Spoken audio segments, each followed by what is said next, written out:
Kapatid na Dave, binabautismohan kita sa pangalan ng Ama, ng Anak at ng Espiritu Santo sa ikapagpapatawad ng iyong mga kasalanan.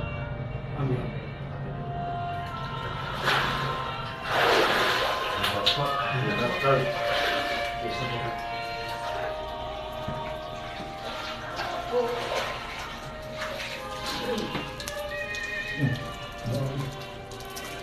Congrats to all.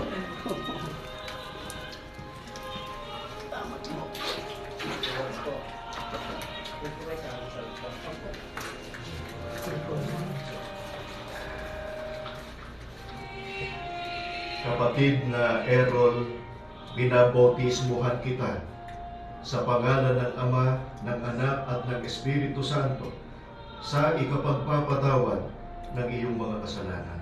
Amen. Amen.